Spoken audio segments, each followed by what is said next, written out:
Well, there are certainly a few downsides to our celebrity-obsessed world. Apparently, we grieve for celebrities, just like we do for friends and family when they pass away. To explain more about this, we're joined by Dr. Steve Ellen, who is the head of emergency psychiatry at Melbourne's Alfred Hospital. Steve, very good morning to you. Thanks for joining us. My pleasure. Our relationship with celebrities is obviously a complete fantasy, but why do we experience grief when they die, particularly after Robin Williams's passing? Many people are sort of finding themselves in a deep depression. Yeah, it's quite interesting, isn't it? People are surprised by the depth of feelings that the average person has for celebrities. In many ways, celebrities they're like our modern royalty, our modern heroes. And so people follow celebrities and have favourites, and they see themselves in celebrities and they admire their talent. And so when celebrities pass away, the grief can mimic the grief you feel when a loved one passes away.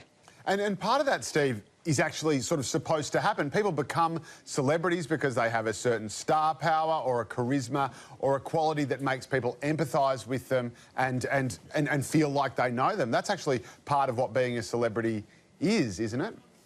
Oh, I agree entirely. Celebrities not only entertain us, they're also a way of reflecting what we believe about the world. They're a way that we judge ourselves, they're a way that we judge others, and they often remind us of various things that we want to be and we want to aspire to. So celebrities take on more than just a role of a character on TV or something like that. Steve, do you think that has something to do with, celebrities in, bringing us up? I mean, Robin Williams, he was on, Hook and Jumanji, and I grew up with him, and he was almost like a father figure to me. So when he died, I know, it definitely does. Yes. Do you think that has an impact on younger people when celebrities do die? Because it's like they've been in their household since they were children. I reckon you've hit the nail on the head. Robin Williams in particular, we all grew up with him. We all lay on the floor in front of the TV laughing at Mork and Mindy, that sort of thing. So we have as long a memories of Robin Williams as probably we do of our parents in many ways.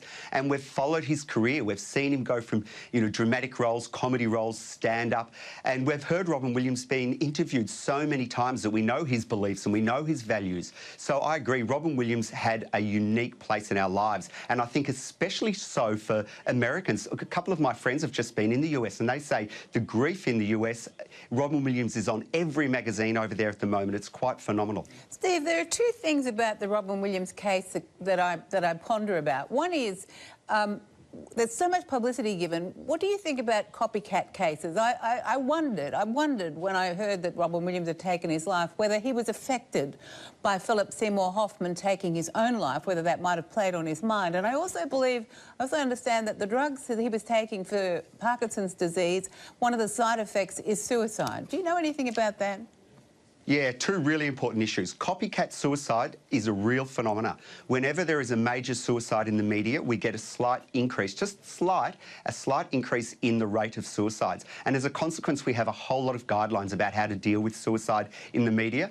First up, we don't glamorise it. Second up, we put it in context. Third, we talk about all the things that are available out there. Because suicide isn't glamorous. Suicide's about being sad, being depressed sometimes. It's about having no alternatives, feeling hopeless. And so we mention things like Beyond Blue, Sane, Lifeline, stress the importance of going to those avenues. The second question you raise is a question of early Parkinson's disease and medications. That's a really interesting one because Parkinson's disease, whilst most people know it as a degenerative neurological condition that causes stiffness, slowness and a tremor, it also does have other manifestations, like it can affect your thinking and your memory, and it can cause depression. Now, whilst most of the drugs used in Parkinson's actually help the depression because they're treating the Parkinson's, you can still get depressed from other reasons, the psychological side effects of knowing that you've got a chronic illness, but also the medications can sometimes make you slightly more impulsive, so you think about things less, and any medication that makes you a little bit more impulsive can slightly increase your risk of suicide. Steve, I found that when Lady Di died back then, I've never seen such an outpouring of grief. But then later I saw people starting having shrines and things for her at home. Is this part of this? Is this part of what happens? Yes, Lady Di, I've never seen such a public outpouring of grief as Lady Di either. I suspect also in Australia, Lady Di was particularly popular, as well as in England, obviously.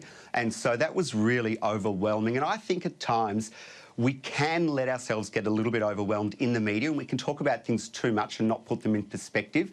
But I still know people who have strong collections of paraphernalia and memorabilia related to Lady Di. Lady Di held a special place in so many people's hearts that she really was like a family member, like just a key role model for a lot of Australians.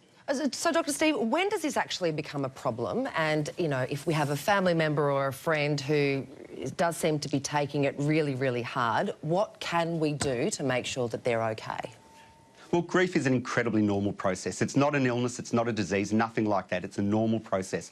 The main thing is to be aware. Most people are going to grieve within context of not knowing Robin Williams, but people who felt particularly strongly and do feel like their grief is getting out of control, the first thing they need to know is that it's normal. You will at times feel angry, you'll at times wonder what happened, you'll be thinking to yourself, surely this isn't true. At times you'll feel sad. Sometimes it feels like you're on an emotional roller coaster. So the main thing is to recognise that this is all a normal process and it will go away. But the basic things you need to do whilst you're getting through it is looking after your health. Sleep well, eat well, exercise, don't turn to alcohol. Talk about it with your friends. Remember the good times and the bad times. And if you feel that you are going over the edge and feeling that it's just taking over your life and maybe you're having worrying thoughts yourself, that's the time to pick up the phone and dial Lifeline or jump on the internet and get to Beyond Blue or Sane Australia, one of those big sites. Terrific advice. Steve Allen, thank you very much for joining us. We appreciate it. My pleasure. Thank you. Great insights there. Still to come on Studio 10, Craig Bennett reveals the secret details on George Clooney's wedding. Don't go anywhere.